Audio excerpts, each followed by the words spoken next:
everyone, my name is Rachel. Welcome back to my channel. Today I am bringing you guys a video that I'm not quite sure what to call. Of course you will see via the thumbnail and the title, of course, but I wanted to recommend books that make me feel warm and fuzzy and really happy. A lot of these also literally made me laugh out loud while I was reading them, so I guess I would call these feel-good books.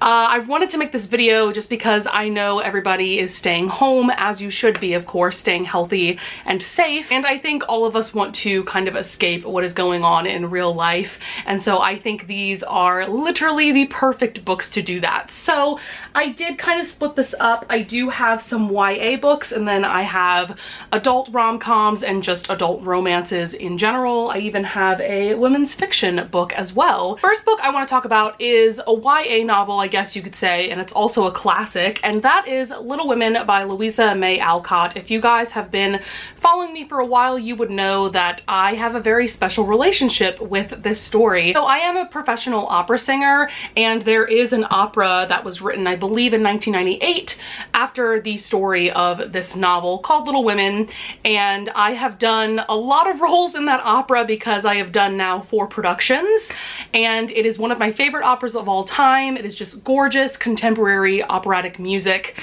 and I just think that it tells the story of this book in such a beautiful and unique way. For those of you guys that are curious, I have played Jo March, who of course is pretty much the main character in this. I've played that role twice. I have also played Aunt Cecilia, who is their older aunt, who, if you've read this book, she's the one that confronts Meg about her wanting to marry Mr. Brooke. And I've also played the role of Alma March, who is the 4 girls' mother. She is known as Marmee in both the book and the opera as well. So I don't think I need to really tell you guys what this book is about. It centers around these 4 sisters. We've got Jo, Beth, Amy, and Meg. I don't know why that took me so much effort to remember their names. As you can see, this is a very chunky book. This essentially chronicles the girl's life starting from around the time, I think Amy, who was the youngest, I think she's 11 at the beginning of this book, and then it spans all the way into adulthood at the very end of this. This is a book that, even reading it for your first time, it's going to make you feel very nostalgic and just very warm and fuzzy inside.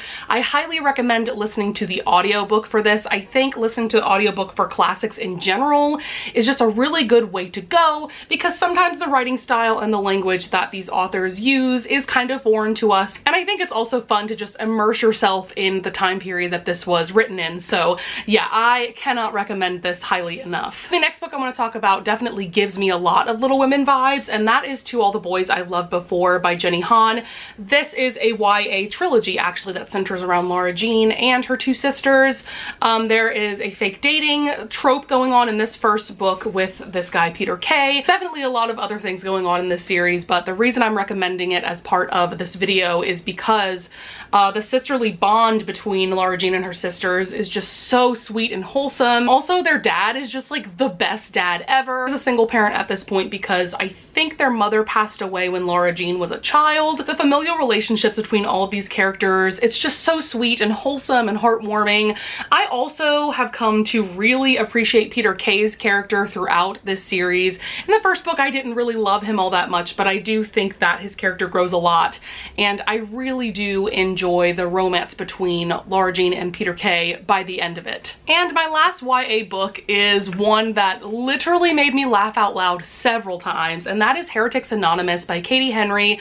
So we are centering around Michael. He is a 16-year-old boy, and him and his family have moved to this new town, and he is being enrolled in a Catholic high school, which is kind of crazy because Michael is an atheist and no one in his family is a practicing Catholic. What makes this book so funny is Michael's dry and sarcastic sense of humor as he's observing these practices and beliefs of the Catholic faith. I was raised Catholic, and so seeing these kind of jokes in a YA novel definitely made me appreciate this book even more. There's also a really fun and quirky friend group in here because there is this group called Heretics Anonymous. It's kind of like a secretive club that a lot of these schools, like outcasts, are a part of. Seeing Michael become friends with these kids and also have really great discussions about the Catholic faith was really great as well. It was just such a fun time, and I cannot wait to reread this at some point. point. So next I'm going to get into more of the adult romances, and these next 3 books are rom-coms, and this is the Girl Meets Duke series by Tessa Dare. If you've been following me for a while, you would know that she is my absolute favorite historical romance author of all time. Not only do these 3 books just make me insanely happy because of how good the characters and the romances are, but they have also made me laugh out loud quite a few times because I just adore Tessa Dare's sense of humor. So the first book in this series is the Duchess Teal. This is about Emma and Ash, who is the Duke of Ashbury, and Emma shows up to his house just out of the blue wearing this ridiculous wedding dress because she's a seamstress. She made this wedding dress for the woman that Ash was supposed to marry, but after Ash got in a really bad accident leaving him scarred, the woman he was supposed to marry has fled from him. So this becomes a marriage of convenience because Ash realizes that as a duke, his duty is to produce an heir, and in order to do that, he needs to get married. And so since Emma is standing right there, he decides that she will do. I still think that this book in particular is my favorite of the series to this day, just because I love Emma and Ash together. I love their chemistry, I love their banter, just everything about their romance, and there are just some great hilarious moments as well. Next in the series is the Governess game, and to be quite honest, the romance in this one isn't nearly as strong as the Duchess Teal, but there are 2 side characters in this that are just the absolute best. So this one centers around Alexandra and Chase. Alexandra becomes the governess for these 2 young girls that Chase is the guardian to, and their names are Rosamond and Daisy, and their antics in this book are just absolutely hilarious and just ridiculous. To give you kind of an example, at the beginning of this book we learn that every morning they wake Chase up to tell them that one of their dolls has died from like some outrageous disease, and so every morning they have a funeral for one of the dolls that has died, and it's just so ridiculous and out there, but it's just so Tessa Dare. It just works so well. I did like the romance between Alexandra and Chase, but Chase is kind of a dumbass if we're being honest, so I didn't really love their romance, but I still highly recommend this installment just for the kids alone. And the last book in this series so far is the Wallflower Wager. I read this recently for the Historical Romance Readathon, so I will link my reading vlog for that up in the cards above. So this is definitely like the silliest installment of the 3. We are following Penny, who is very quirky and kind of out there. She rescues a lot of animals, and so that's what made me so happy reading this book, is just all the different animals and their antics. It was just so great to read about. I also really enjoyed the romance between Penny and Gabriel. So Gabriel is this guy who is fixing up the house next door to Penny's because he wants to flip it and sell it. He quickly realizes that selling this house might be quite the ordeal because no one's gonna want to live next to a crazy animal lady, and so he volunteers to help Penny get rid of these animals and find better homes for them, essentially. And just like the first 2 books in the series, this book has quite a few out there moments.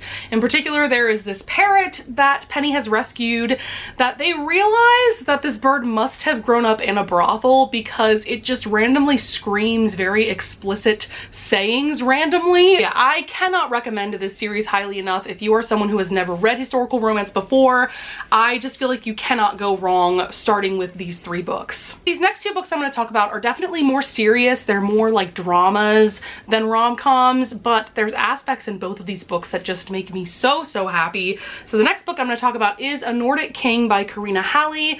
This is book 3 in her royal series, but they're all essentially standalones. This one is about King Axel of Denmark. At the very beginning of this book, he realizes that his wife never loved him and is presently cheating on him with his butler. And so the 3 of them end up in a car alone together, and they end up in a really bad car accident that kills his wife because they were arguing about their present situation. And so Axel is very bitter. He is definitely a brooding kind of hero, and he is a single father now to these young girls named Clara and Freya. And so it is a few years later, and at this point this woman Aurora comes in to be the girl's nanny. I've come to realize that I'm absolute trash for nanny or governess romances just because it makes my heart so happy when a woman comes in. She is an outsider just doing a job, but she ends up slowly but surely falling in love not only with the main hero but also with the children that she is taking care of. There were so many cute and funny moments with Clara and Freya, and I also really loved the romance between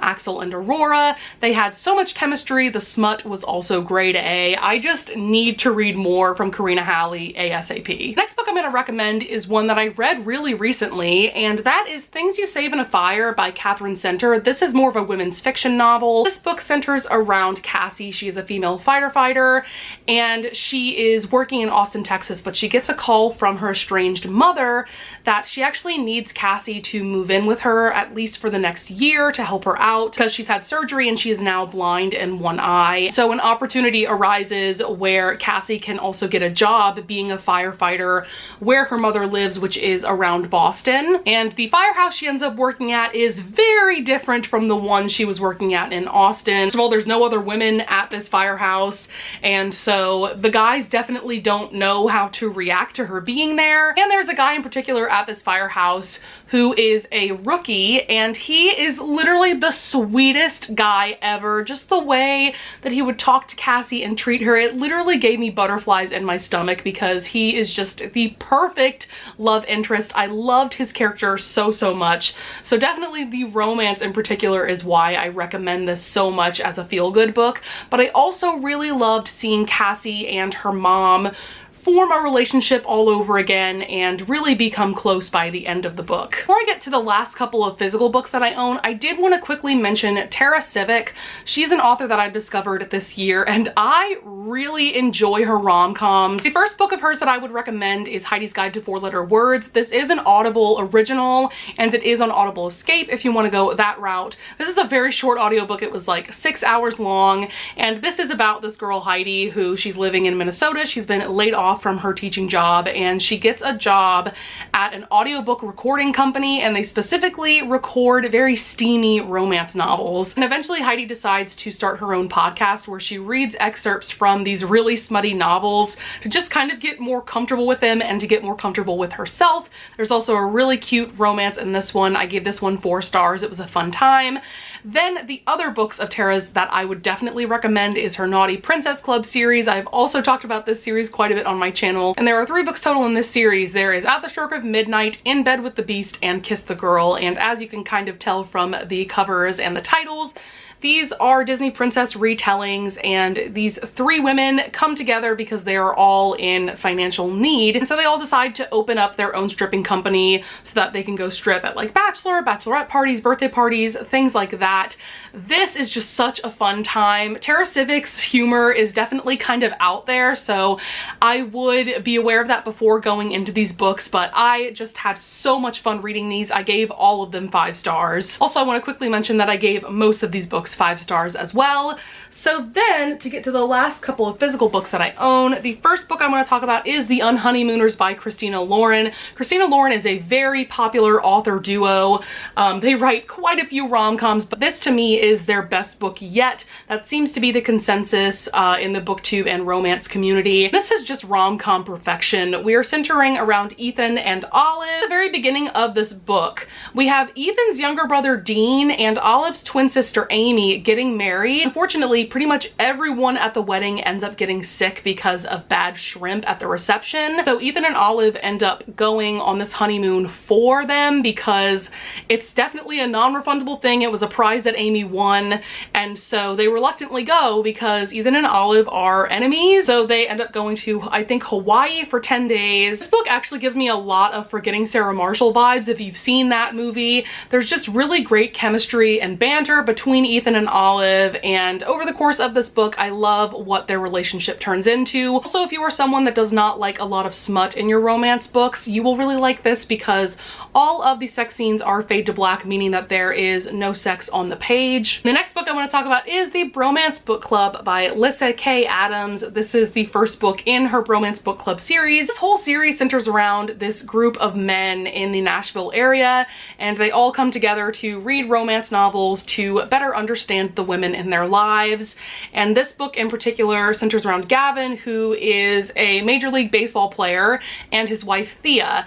And one night he discovers that Thea has been faking orgasms their whole marriage, and so that just sparks a huge argument between the two of them. They end up separating. Gavin's friends induct him into this romance book club, and in this book in particular they read a historical Regency romance, which is so much fun because there's excerpts from that novel in this book. This is just so well done. There's also moments in this that made me laugh out loud. I just think the situations and the characters are so hilarious. I cannot wait to read the second book in this series, which is called Undercover Bromance, really soon. And the final book I want to talk about is Well Met by Jen DeLuca. This is a Renaissance Fair romance, which is so much fun. This one centers around Emily and Simon. Emily ends up moving to this small town to help her sister who was in a really bad car accident, and so she looks after her sister and her sister's daughter as well. Her niece really wants to participate in this Renaissance Fair, but it turns out that because her niece is a minor, she's going to need an adult to participate in the Renaissance Fair with her, so that's how Emily gets roped into this.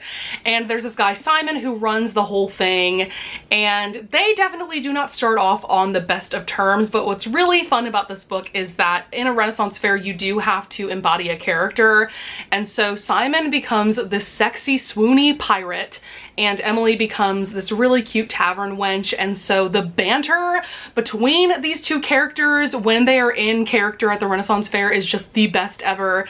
And of course a real romance ensues between the two of them, and I'm so happy that this is becoming a series. I believe the second book is coming out in like August or September, so I cannot wait to get that book as well. Okay guys, that's going to be it for this recommendations video. I hope you enjoyed, and I hope that you would consider pressing that like button and subscribing, and I thank you in advance if you do. I'll see you guys in the next video. Bye!